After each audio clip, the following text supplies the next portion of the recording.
monde! Allez, j'attends comme d'habitude que tout le monde se connecte et en particulier Marianne. Allez, bonjour tout le monde. Salut Marianne. Alors, est-ce que tu peux demander à rejoindre en principe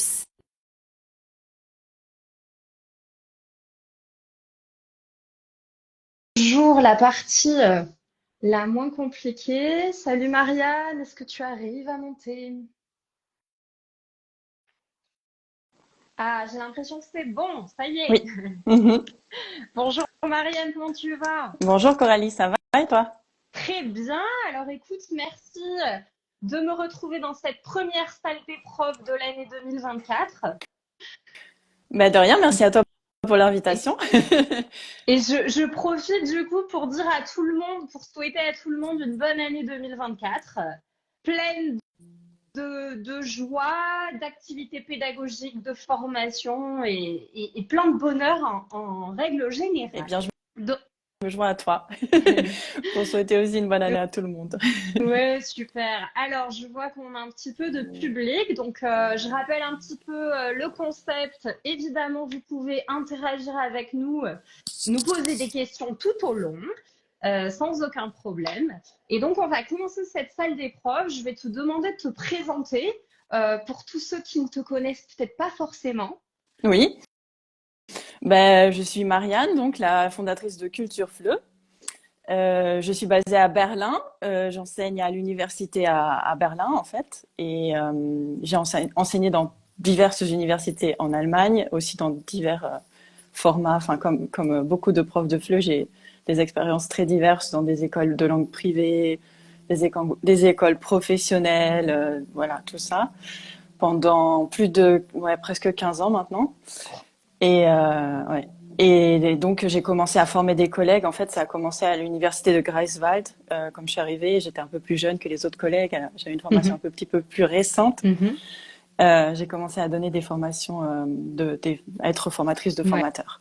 Et j'ai continué. Là, j'en donne aussi pour des maisons d'édition allemandes, par exemple, régulièrement. Et c'est ce que j'ai décidé de faire avec Culture Fleu parce que je trouvais que il y avait vraiment un souci. En fait, moi, j'ai moi-même participé à beaucoup de formations de formateurs. Je trouve que c'est super chouette. On rencontre des collègues, on élargit son réseau, on découvre de nouvelles idées. Tout ça, c'est super. Mais je trouvais que ça n'allait pas assez loin. Et surtout, je trouvais que souvent, ces formations se focalisent sur des outils. C'était un petit peu comment utiliser les cartes heuristiques. Mhm, Là, j'ai vu une formation parce que j'ai aussi, je travaille aussi au ministère des Affaires étrangères. Ils ont fait passer une formation sur utiliser les livres mhm, interactifs H5P sur Moodle. Mais oui, d'accord, mais bon, en fait, moi, ce qui me semble intéressant, c'est quel est l'objectif, en fait. mhm, Qu'est-ce qu'on veut faire si mhm, c'est pour ça que je parle souvent de vocabulaire ou l'expression orale. mhm, Quel est mon objectif? Qu'est-ce que je veux encourager et soutenir? Et ça, je trouvais que ça manquait, et c'est pour ça que j'ai fondé Culture Fleu, en ouais. fait, que j'ai lancé le site et le tout ce qui va autour, tout l'écosystème. Ouais. Et le sommet du fleu qui est super, Oui, auquel tu à as laquelle participé. ouais, et puis du coup, j'ai eu accès, c'est vrai, à tous les entretiens. C'est une super idée que tu as et je pense que pour tous les profs de fleu, c'est absolument génial et très, très enrichissant. Justement, là, tu étais en train de dire que ben, tu t'es intéressé au vocabulaire, effectivement. Est-ce que tu peux me dire un petit peu qu'est-ce qui t'intéresse dans le vocabulaire et pourquoi c'est devenu une de tes problématiques? Ou un des éléments sur lequel tu as envie de faire réfléchir les profs. Oui, bien sûr. En fait, ça part d'une douleur personnelle, je pense. Moi, à l'école, j'ai appris l'allemand. J'ai pris allemand première langue.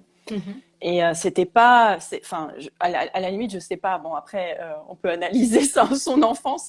Je ne sais pas si c'était un choix qu'auraient fait mes parents, mais en tout Ah, cas, moi, j'étais volontaire. Je voulais vraiment faire ça, tout simplement parce que mes grands-parents ne parlaient pas français, en fait.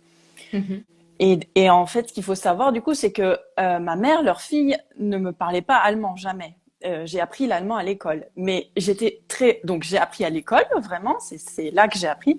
Et j'étais très, très motivée parce que je voulais communiquer j'avais quelqu'un dans mon entourage qui parlait allemand et en plus, parlait pas français, quoi. D'accord. Pour communiquer Ouais, avec bien. eux, il y avait pas le choix. Donc j'étais ultra motivée. En fait, voilà, à chaque fois que j'entends des gens dire, voilà, j'ai appris à l'école et j'ai rien retenu, les cours à l'école sont nuls et tout, à chaque fois, ça me fait mal au cœur parce que je suis prof et je me dis, mais pose-toi la question, est-ce que toi, tu as été actif en cours? Et en réalité, quand je réfléchis, je me dis, mais moi, j'étais ultra motivée. J'ai fait 7 ans d'allemand. Je suis arrivée en Allemagne, je savais pas faire une Ouais. phrase, en fait. J'ai une anecdote. En fait, je suis arrivée, donc, classique. Je suis allée au Goethe-Institut, qui était c'est un petit peu la solution facile, un peu chère, mais facile. Et du coup, je lui ai demandé de prendre des cours d'allemand. Et elle m'a fait passer un test de niveau. Et apparemment, la conclusion que j'ai fait après coup, c'est qu'ils avaient 2 tests, un pour les niveaux A et un pour les niveaux B. Mhm. Elle me donne un test en fait, et bon, je fais le test, ça me paraît facile, je lui rends. Et là, elle corrige, et puis elle me regarde, elle est toute désolée. Elle savait plus où se mettre. Moi, je m'en fichais, j'avais que ça à faire en fait, passer des tests. Je débarquais en Allemagne, j'avais pas encore d'obligation, donc je le prenais vraiment pas mal. Mais elle me regarde vraiment, mais désolée à un point. Je suis désolée, il faut que vous repassiez un autre test. Et là, je l'entends dire à sa collègue, mais elle savait même pas faire une phrase en fait. Ouais. Et Ça elle m'avait arrive donné le tellement test souvent. A et moi, j'avais un niveau B2. En grammaire, on a fait que ça. Donc, les questions du test de grammaire. Et du coup, ça montre à la fois, tu vois, Ouais. l'inadéquation du test. J'étais capable de répondre à Ouais. toutes les questions parce que c'était des questions de grammaire. Et j'étais pas capable de faire une phrase.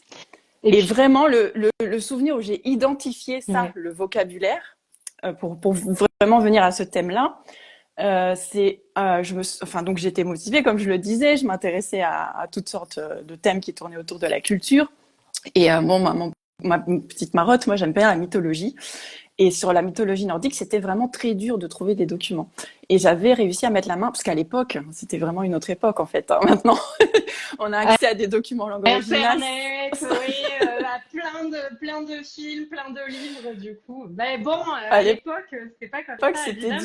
dur. Ouais, j'avais mis la main sur un magazine Der Spiegel, tu vois, c'est un magazine allemand très célèbre. Et ils avaient fait tout un dossier sur les Nibelungen, qui sont issus de la mythologie nordique. Donc, j'étais ultra motivée, quoi. Je voulais absolument comprendre ce dossier.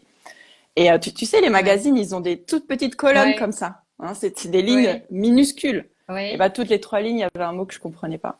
Ah oui. Et là, Donc vocabulaire. Et là, Hmm. c'est là que vraiment, c'était clair pour moi ce qui me manque, en fait, ce qui fait que ça fonctionne pas, c'est le Hmm. vocabulaire. Et autant, quand il y a un certain pourcentage que tu ne comprends pas, tu peux quand même comprendre le texte. Ouais, Autant t'arrives à là, trouver, mais sinon, c'est pas toutes possible. les 3 lignes, c'est trop, en fait. Tu peux Ouais. pas chercher tous les mots dans le dictionnaire, tu as l'impression de pas avancer. Et Hmm. là, clairement, j'ai vu, OK, ce qui me manque, en fait, pour comprendre, déjà pour comprendre, mais pour parler aussi, c'est le Il y a, vocabulaire. il y a un post Instagram, je pense que tu as fait ces dernières semaines, moi, qui m'a beaucoup intéressée, où tu parlais des listes de vocabulaire, justement. Chose qui dégoûte, je pense, la majorité aussi des apprenants, et ça va aussi avec moi, tu vois, l'enseignement que j'ai eu pareil de l'espagnol. Moi, j'ai fait une fac d'espagnol à l'époque, et je suis aussi sur les mêmes, un petit peu la même expérience que toi, c'est-à-dire d'avoir mémorisé des listes de vocabulaire et d'être incapable, littéralement, de faire une phrase ou de commander un café dans le pays. Et du coup, c'est pour ça que ton post m'a fait beaucoup rire ou m'a interpellée aussi sur cette idée de liste de vocabulaire qui, malgré tout, sont encore présentes. Je sais pas si tu veux nous en parler. Mais Euh, en soi, moi, j'ai rien contre les listes. Enfin, c'est pas vraiment le fait qu'on donne des listes. Moi, il me manquait du vocabulaire. Donc, tu vois, on m'aurait donné plus de listes, peut-être que ça aurait comblé le problème. Le truc, c'est que il y a plusieurs choses là, en fait. Moi, quand je donne des cours à l'université, j'ai aussi des apprenants qui sont motivés, a priori. Et régulièrement, ils me demandent des mhm, listes. Ça vient d'eux, la demande de listes. Et ce que je me rendais compte aussi, c'était que le manuel, tu sais, en fait, il est fait pour qu'on comprenne tout ce qu'il y a. Donc, la liste de vocabulaire, c'est une sorte de glossaire pour qu'on puisse comprendre tout ce qu'il y a dans la leçon. Donc, il y a absolument tous les mots de la leçon. Et il mhm. y en a plein qui sont pas utiles en vrai. Et c'est une liste démesurée. Donc, effectivement, il voulait une liste un peu plus pertinente que celle du manuel. Parce que ça les décourageait. Oui, ça, Mhm. c'était trop long. Et après, oui, ce qui me dérange, c'est le fait de dire, vous l'apprenez à la maison, et puis après, on Effectivement. n'y revient plus jamais. Donc, Et, enfin, je veux dire, ouais. moi, je vous fais 3 exercices la fois d'après pour voir. Mais Tu l'utilises pas en contexte, en fait. C'est des trucs complètement qui manquent complètement de sens. En fait, tu sais pas comment l'utiliser dans une phrase ou dans ta vie quotidienne, dans le pays ou dans la langue cible. C'est ce qui est assez terrible. c'est sûr que c'est une première étape, et après, il faut vraiment développer. Mais j'ai envie de dire, il faut bien commencer par quelque part. Et Bien sûr. il y a beaucoup. C'est déjà une première étape. Après, c'est clair que il y a tout ce contexte dans lequel tu apprends. Effectivement, ça va faire que après, tu vas pas pouvoir le remobiliser en contexte, comme tu Mhm. dis. Ouais, si j'apprends une liste par cœur, mais c'est parce qu'il y a aussi des étapes, et je trouve qu'on leur donne pas beaucoup de stratégie aux apprenantes et apprenants.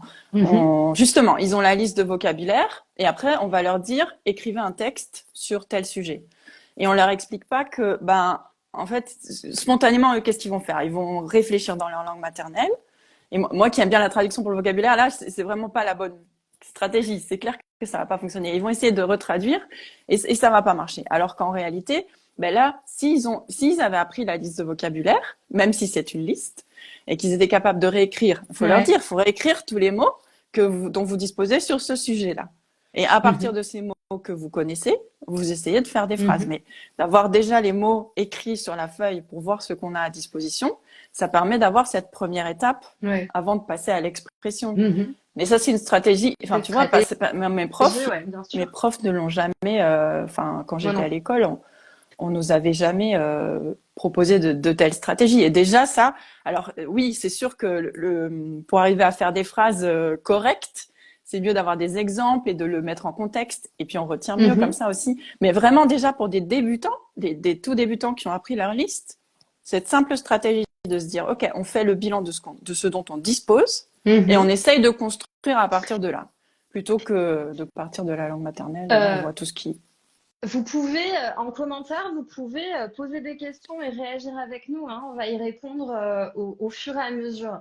Alors justement, euh, euh, pour toi, quelles sont les erreurs que vont faire les profs de langue? C'est-à-dire si tu dois ou donner des exemples d'erreurs ou des stratégies données qui vont pas être forcément utiles ou qui vont pas être forcément efficaces, ça serait quoi pour toi?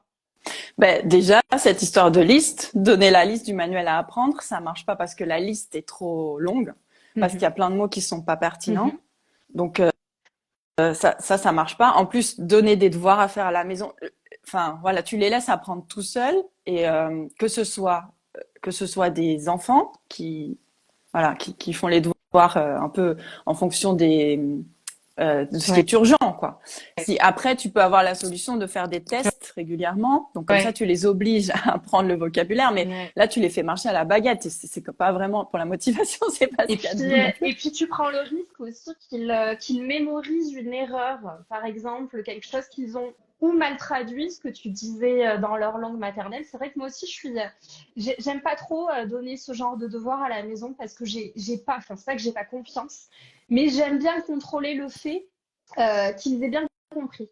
Et s'ils apprennent à la maison en autonomie, on court le risque que ça soit mal appris, mal mémorisé, et puis après, c'est compliqué de changer une information mal apprise et mal mémorisée. Mm.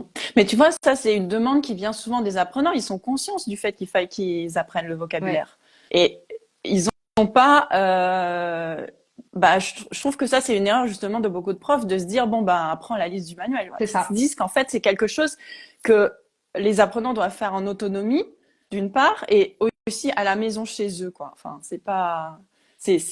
En fait, on l'écarte du cours. En cours, on fait la grammaire. Ouais, Le vocabulaire, c'est ouais. ta responsabilité en fait. Tu dois choisir les mots que tu dois apprendre, et tu dois les apprendre tout seul.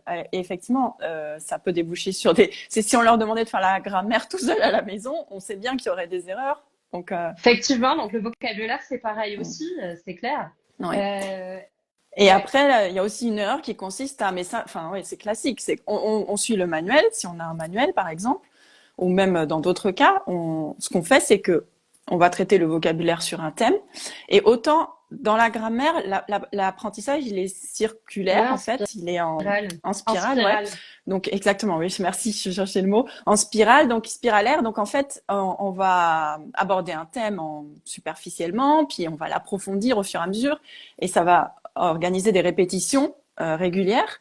Mais avec le vocabulaire, on ne fait pas ça, Ah en oui, fait. c'est vrai. Si je regarde les directions, indiquer votre chemin, ça vient Et une oui, ça fois en revient A1, plus mais après. après, t'as plus Effectivement, du tout, jamais, jamais. Et même les nombres. Ouais, ils savent effectivement, toujours pas les nombres en B1, c'est mais vrai. quand est-ce qu'on les a révisés en fait? Jamais. Mais Mm. voilà, on les a vus. Il y a eu les nombres, on a fait check. Et après, c'est su. Tu vois, Ouais. c'est Je suis bon, c'est assez, ouais, checké. voilà. Et je suis assez d'accord avec toi parce qu'en plus, c'est vrai, je te rejoins complètement dans le fait que on consacre pas suffisamment de temps au vocabulaire. Et ton exemple des nombres, il est complètement vrai, je pense.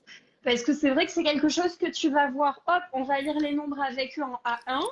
On est souvent pris par le temps en plus parce qu'on a quand même des sessions et on a un nombre d'heures qui est souvent conditionné par une structure éducative quelle qu'elle soit et on n'a jamais le temps. Et c'est vrai qu'on va leur envoyer les nombres en 5 minutes et ce que tu dis est vrai et on les revoit plus jamais. Et c'est vrai qu'il continue à y avoir des erreurs. Alors en B1, oui, chez les Oui, les hispanophones, dates. on a jusqu'au B2, voire C1 parfois, quelques erreurs, même d'orthographe sur les nombres, ce qui est Oui, terrifiant. oui, si on parle de l'orthographe, là, je comprends. En prime. Mais moi, j'en étais déjà, quand je le fais lire, tu vois, ils n'arrivent pas à lire la date, en fait. Ouais, ouais, mais Mm. complètement. Et c'est vrai que ce que tu dis est très intéressant, que cette progression spirale, elle est toujours là pour la grammaire et on va revoir. Et ce qui n'est pas le cas pour le vocabulaire. C'est Mm. vrai. Effectivement, effectivement, je te rejoins complètement dessus. Alors, Est-ce parfois, que par chance, ça va revenir. Tu vois, les loisirs, c'est quand même un thème. Ça va revenir par hasard, mais en réalité, tu as une leçon consacrée aux loisirs, et après, c'est plus vraiment ça, quoi. Tu Mhm. l'auras plus en tant que tel, en tout cas. Effectivement. Est-ce que tu vois d'autres erreurs ou euh, d'autres petits écueils que peuvent faire les profs de langue? Ou tu penses qu'on a dit les principaux déjà? Ouais, les principaux, sans doute, oui. Ce que je vois aussi, enfin, après, je sais pas si je peux, enfin, oui, ce qu'on peut considérer comme une erreur, c'est que souvent, on se rend pas compte que ça part aussi un peu de cet apprentissage en contexte, en fait. On se rend pas compte que il faut réaliser ce qu'on appelle un surapprentissage, Mhm. parce que c'est un peu, je crois que tu joues d'un instrument de musique, c'est un peu la même chose avec les instruments de musique. En fait, quand tu vas donner un concert, enfin, ou jouer devant, même si c'est pas un concert, jouer devant des gens que tu connais.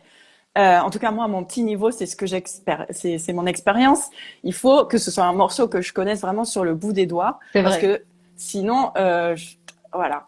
Alors que j'arrive à le jouer toute seule devant un public, c'est pas la même chose. Et ben, c'est pareil quand je vais parler, quand je vais chercher mes mots. Euh, Il y a en classe, c'est pas pareil que dans la rue. Et après, quand on a quelqu'un qui dans la rue nous pose une question et qu'on ne sait pas répondre, on est frustré parce qu'on a pris des cours. Et en réalité, il y a ce paramètre-là qui joue. C'est pour ça qu'il faut réaliser un surapprentissage. Il faut vraiment que ce soit, voilà, bah, comme ce morceau de musique. Je me pose pas de questions, c'est fluide, parce que sinon je vais pas y arriver en fait dès que je serai en situation un petit peu de Mhm. stress. Et c'est là d'ailleurs que les jeux d'évasion, c'est bien parce que ça crée ce stress en fait positif au-delà c'est pas celui de l'examen, mais cette envie de gagner qui reproduit le même, c'est assez proche du stress que, Effectivement. que tu éprouves Oui, quand tu dois effectivement. parler en fait Effect- devant quelqu'un que tu connais pas. c'est ça, effectivement, parce que et ça permet aussi, je trouve, de focaliser leur attention sur autre chose et ils arrivent pas, enfin, ils se rendent compte d'une façon un petit peu détournée que oui, ils ont les ressources lexicales ou grammaticales, mais de façon complètement détournée. C'est vrai que c'est plutôt pas mal comme idée d'utiliser les jeux d'évasion. Quel conseil tu pourrais donner aux collègues qui nous regardent et qui veulent améliorer leur technique ou leurs approches pour le vocabulaire? Mais en fait, moi, je pars pour essayer d'améliorer les choses. Je pars un petit peu de la manière dont la mémoire fonctionne. comment est-ce que ça fonctionne, la mémoire? Il y a trois fonctions, en fait, quand on veut apprendre quelque chose. Il y a l'encodage, donc quand je reçois les informations, le stockage, il faut que je les retienne. Et après, il y a la récupération. Mhm. Donc ça, c'est quand je vais vouloir parler ou m'exprimer, j'ai besoin de Ouais. récupérer l'information. Et en fait, j'ai envie de dire qu'il faut se concentrer sur chaque étape. Il faut essayer d'optimiser chaque étape finalement, parce que nous, on fait juste apprendre le vocabulaire. Ça regroupe les trois étapes. Si on divise bien et qu'on regarde comment optimiser chaque étape, on va se rendre compte que par exemple, au moment de l'encodage, le mieux, il y a plein de stratégies pour faire ça. Un exemple, c'est de diminuer les distractions. Mhm. Alors, ça paraît très bête de dire ça, mais par exemple, il y a des collègues qui décorent leur salle. J'ai mal au cœur pour ça Ah part oui? d'un tellement beau sentiment, quoi. Voilà, tu as fait une jolie salle, c'est décoré et tout. Mais en réalité, ces décorations, eh ben, si c'est pas relevant, c'est pas le terme en français. Si c'est Oui, pas c'est pas pertinent utile, pertinent, ouais, pour pour l'activité en l'apprentissage. cours, en fait, c'est une distraction. Donc, D'accord. au moment où je vais essayer d'enregistrer une nouvelle information, si je regarde autour de moi et que je vois la liste des verbes à conjuguer, ça va pas m'aider à retenir le vocabulaire en fait que je suis en train d'essayer d'apprendre. En fait, c'est une distraction aussi. D'accord. Ok. Ah, intéressant, intéressant. Donc, alors, qu'est-ce que tu voudrais dire? Ça serait, alors, par exemple, moi, je vais te donner un exemple tout bête. Je travaille plus trop avec les enfants, mais euh, par exemple, tu vois, je vais avoir, enfin, quand je travaillais un petit peu plus avec les enfants, j'avais tendance à utiliser des flashcards pour le vocabulaire. Qu'est-ce que tu en penses, toi, par exemple?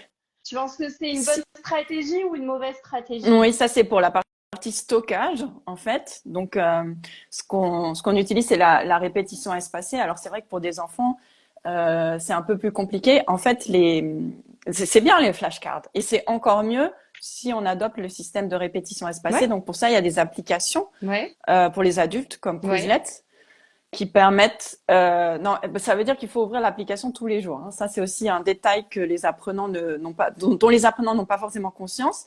Mais pour que ça fonctionne, il faut ouvrir l'application tous les jours et tous les jours, elle va te proposer du vocabulaire à réviser en fonction de ce que toi t'as su la veille ou D'accord. pas. Mais Très bien. ça veut dire qu'il faut l'utiliser tous les jours parce que du coup, elle calcule les intervalles en fait. Une fois que tu l'as su, D'accord. elle te le représente que dans 3 jours. Si tu Mhm, le sais pas, elle va te le représenter le lendemain. Et mhm, ça permet de renforcer en fait le mhm. stockage des informations. Donc ça Ok, permet effectivement ce surapprentissage parce qu'elle te rappelle des choses que tu sais déjà quand même au bout de 3 jours. T'as quand même ça. d'accord. Ok. Et le dernier, donc, c'est la récupération. Et ça, c'est vrai que c'est un truc auquel on pense pas. On pense pas, mais ça, c'est comme quand on l'a sur le bout de la langue, là. Je disais, je retrouve pas le mot tout à l'heure. Et pourtant, bah voilà, ça demande une gymnastique. Il faut s'entraîner à aller récupérer les informations qu'on a stockées. Et c'est ça, en fait, qui pose le plus de problèmes quand on change de contexte. Quand on est Mhm. dans la salle de classe, on a l'habitude, donc on prend l'habitude justement d'aller récupérer les informations. Et quand on est à l'extérieur, ça devient plus dur puisqu'on est dans un autre contexte et donc Ouais. on a moins facilement accès Mhm, aux mêmes informations. mhm. Donc, essayer de travailler en fait ça dans des contextes différents. Donc, par exemple, le jeu d'évasion, de changer le contexte pour que ça fonctionne dans différents contextes. J'avoue que moi, tu vois, par exemple, pour le vocabulaire, je vais beaucoup plus utiliser la musicothérapie, justement, au-delà des jeux d'évasion aussi.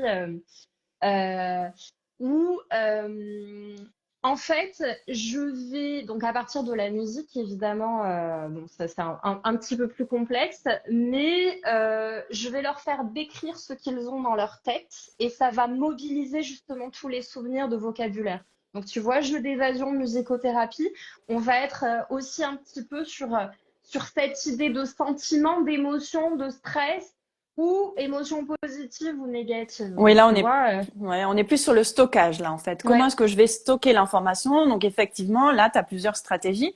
Et je trouve que c'est pour ça que c'est super important de savoir aussi quelle activité je fais avec quel objectif, en fait. Est-ce que mon c'est ça. objectif, c'est de soutenir l'encodage, déjà? Donc, là, effectivement, la mise en contexte, elle va aussi servir, que tu apprennes le vocabulaire en contexte au moment de l'encodage.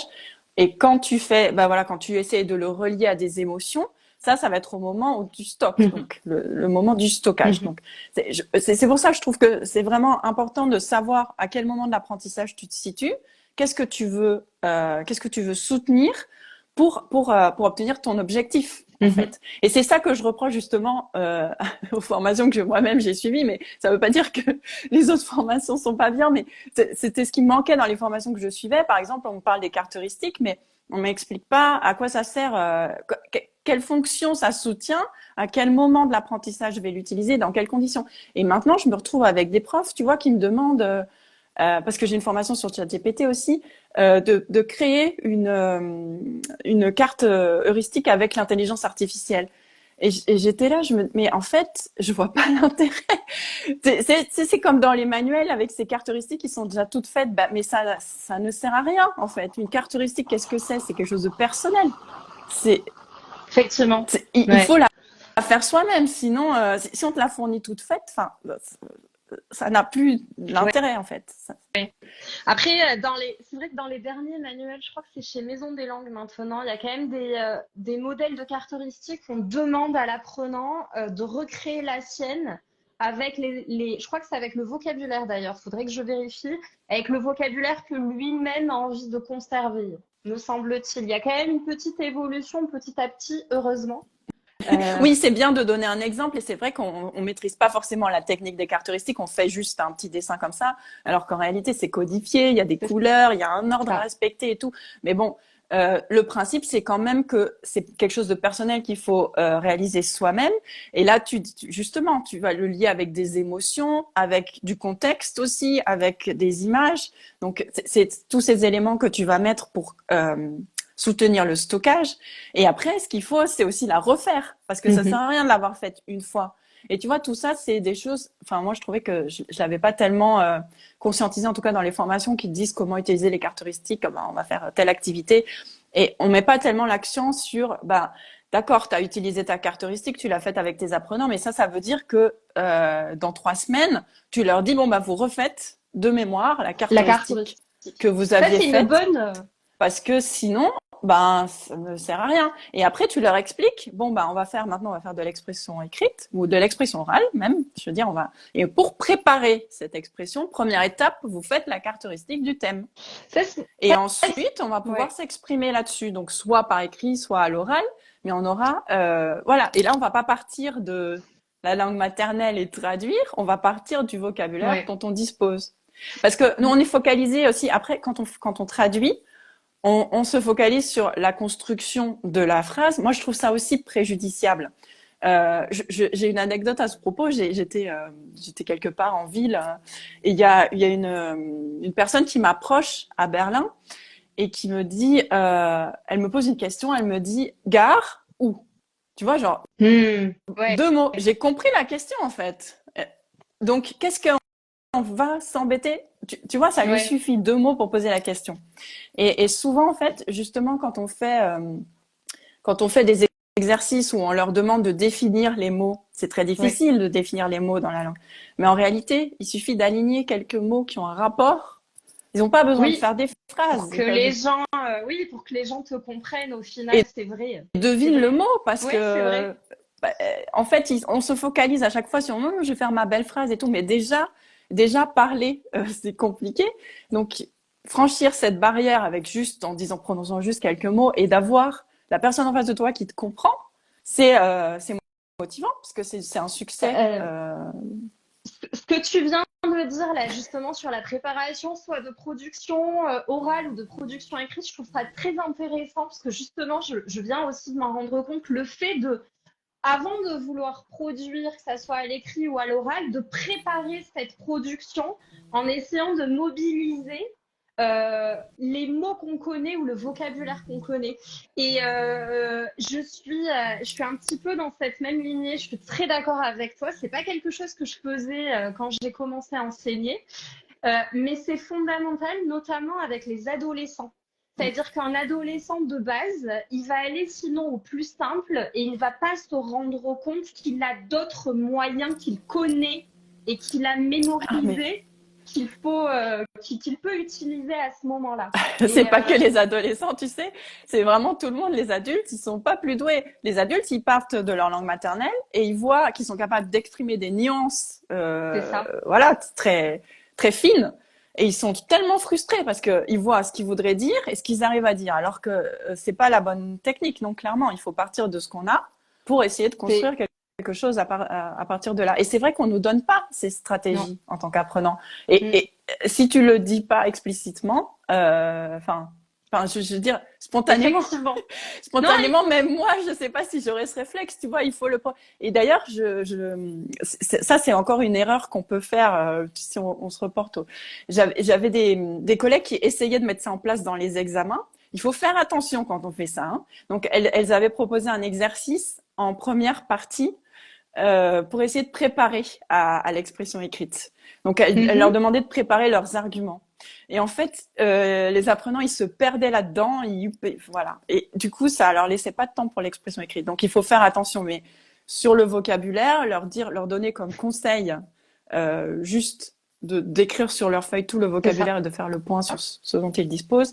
Ça, je pense pas que ce soit non plus trop. Mais voilà, on va de plus en plus vers cette idée de on y va étape par étape et on prépare. Jusqu'à présent, on leur disait, voilà, c'est un peu comme on est dans un cours de natation et on t'amène au grand bassin et vas-y, plonge, quoi. Tu C'est vas ça. nager. Non, mais effectivement. Et puis je pense que c'est important que tu le rappelles aussi parce que vraiment, ouais, moi ça fait quelque temps maintenant que je fais ça et je me suis rendu compte que effectivement, après dans des productions écrites ou des productions orales, que j'avais la sensation que mes élèves avaient amélioré leur connaissance en vocabulaire, alors que pas complètement, si tu veux, parce qu'au final, l'enseignement est le même, mais la façon de préparer et de leur conseiller, bah, d'abord de penser à ce qu'ils savent et ensuite d'utiliser leurs connaissances, bah, c'est déjà une première étape. Et c'est ce que tu dis, c'est-à-dire que si on ne transmet pas cette stratégie-là aux élèves, ils vont pas y penser d'eux-mêmes. Donc Oui, c'est déjà, vrai que c'est vrai que c'est bizarre en fait parce que on essaye de quand on essaye de mettre des étapes entre le vocabulaire et la construction des phrases, on a aussi cette étape de, tu sais, les mots qu'il faut remettre dans oui, l'ordre. Mais oui, enfin, c'est pas suffisant, clairement. Et après, on oublie de leur dire, bon, ben, tu as l'habitude de remettre des mots dans l'ordre. Maintenant, il faut que tu retrouves tes mots dans ta mémoire, en mmh, fait. Mais c'est des mots dont tu c'est ça. disposes. Et comme ça, après, t'auras plus, ça redevient un exercice de, je réassocie les mots pour faire des phrases avec, Mhm, un exercice d'imbriquement. mhm. Donc, Effectivement, effectivement. Ok, alors il nous reste 5 petites minutes. Je vais te poser les questions que je pose en général à chaque invité de la salle des profs, ce que j'aime bien. Est-ce que tu peux nous raconter ton meilleur et ton pire souvenir d'enseignement? bah, mon meilleur souvenir, c'était assez récemment. J'avais des problèmes en fait avec l'évaluation. J'en ai déjà Ouais. parlé dans le sommet. J'avais des problèmes avec l'évaluation en fait. Et bon, il y a un moment donné, j'en avais tellement marre. J'ai fait OK, bon, je fais l'examen. Je rédige moi-même l'examen parce que franchement, ce qui est proposé actuellement comme examen final du cours, ça ne me convient pas. Et bon, j'étais un petit peu, je me suis dit, est-ce que c'est moi là je pense savoir ce que c'est un bon examen. Mais est-ce que vraiment c'est dans ma tête ou est-ce que si ça se trouve, je vais me donner du mal et puis ils vont pas apprécier ce que j'ai fait. Ça sera la même chose pour eux. Et non, en fait, il y a vraiment eu, suite à cet examen-là, ils m'ont dit, ah, c'était génial l'examen, on a adoré ça. C'était des textes qu'on aurait voulu lire, nous, spontanément. Enfin, ils ont trouvé ils ont trouvé l'examen chouette. Et ça, je trouvais que c'était vraiment une C'est belle super. victoire. Trouver un examen chouette, mais alors On là, pouvait c'est le saint graal du réutiliser les prof. connaissances qu'on avait acquises et tout, et c'était génial. Et je trouvais que, enfin, ils avaient le sourire et tout, et je trouvais que ça, c'était vraiment, voilà, C'est si même super. l'examen est une source de plaisir, oui, c'est vraiment là. Là, ça veut dire que tu as tout gagné, que tu as réussi ton travail de prof. Et Oui, est-ce que tu as un souvenir un peu moins bon? oui, oui, j'ai aussi, oui, j'ai un souvenir aussi un peu moins bon. C'était pendant la pandémie, en fait, j'avais Ah, déjà, une, tu dis que c'est pendant la pandémie, on peut imaginer. j'avais une apprenante qui était timide Et je voyais bien qu'elle perdait tous ses moyens. En fait, tu sais, j'essayais de, comme en plus c'était pendant la pandémie, donc j'essayais de bien tous leur donner la parole l'un après l'autre. Et je voyais pas trop, enfin, c'était moins évident de répartir la parole à part de l'attribuer comme ça directement. Et je voyais pas qu'elle perdait tous ses moyens quand je l'interrogeais. Et mais je savais pas quoi faire pour l'aider en fait en présentiel. Je lui aurais dit calme-toi, respire. Mais là en fait ça passait pas en ligne. Il y avait pas la connexion où elle sente qu'elle peut souffler, elle peut, enfin, et de passer à autre chose, c'était la laisser sur un échec aussi. Et j'étais Ouais, vraiment, terrible. j'étais Terrible. entre deux, c'était l'un ou l'autre, c'était toujours des mauvais choix en fait. Passer à autre chose ou continuer à la, à la torturer. Il n'y avait pas de bon choix. Ah là là, terrible. Ben, le côté psychologue des profs, hein, on a quand même cette dimension-là en plus, au-delà de tout notre travail, le contact avec les gens peut être difficile, mais à la fois tellement enrichissant que c'est Ouais. compliqué. Françoise nous dit, ils sont malades d'être interrogés en permanence, en fait. C'est vrai que pour les personnes timides, parfois, le cours de langue, ça peut être très anxiogène. Ben, je sais, j'avais des, je m'identifiais, je pense un Ah, peu à elle parce que je me souviens ah de la oui. torture qui était pour moi le cours d'anglais où on nous avait dit la participation orale sera notée et vous êtes obligé de participer. Oh En là plus, c'était là. à nous de nous manifester, c'était vraiment la Oh, pire du. Mais là, en fait, j'aime bien. Bon, déjà en Allemagne, c'est pas le même contexte. Ils ont plus l'habitude de prendre la parole en cours. C'est à l'université, on fait des tours de table, donc c'est pas systématique non plus. Souvent, je les laisse libres de prendre la parole quand ils le veulent, mais je trouve ça bien quand même de temps en temps pour certains exercices de faire des tours de table pour que quand même ils aient pris la parole au moins une fois dans le cours. C'est un mhm. équilibre à trouver en fait. C'est jamais, voilà, il n'y a pas de la perfection n'existe pas, mais il faut quand même trouver un équilibre parce que je pense que effectivement c'est quand même important de parler de temps en temps dans un cours de langue étrangère. Ben, c'est plutôt pour ça qu'on est là. En Mm. plus, c'est plutôt bien. Bon, alors je vais te proposer qu'on referme là cette salle des profs. Merci d'être venu dans ma salle des profs spéciale. On peut te retrouver dans des formations, non? C'est-à-dire que ton actualité en ce moment, c'est des formations à venir Oui, sur le vocabulaire, si je ne me trompe exactement. Oui, pas. j'ai une offre en ce moment sur la formation vocabulaire justement. Donc, si vous êtes intéressé, courez dans la formation de Marianne pour Mm. aller un petit peu plus Volontiers, loin que je ce qu'on a fait t'accueille avec aujourd'hui. plaisir. Très bien. Exactement, où on passe en revue justement le fonctionnement de la mémoire et quelles activités pour soutenir, quelles stratégies et quelles activités pour soutenir quelle fonction de la mémoire. Effectivement. Bon, ben, Mm. super. Je te souhaite et je vous souhaite donc à tous une excellente journée et on va refermer la salle des profs. À très bientôt tout le monde. Merci beaucoup Coralie, à très bientôt. Au revoir. Au revoir.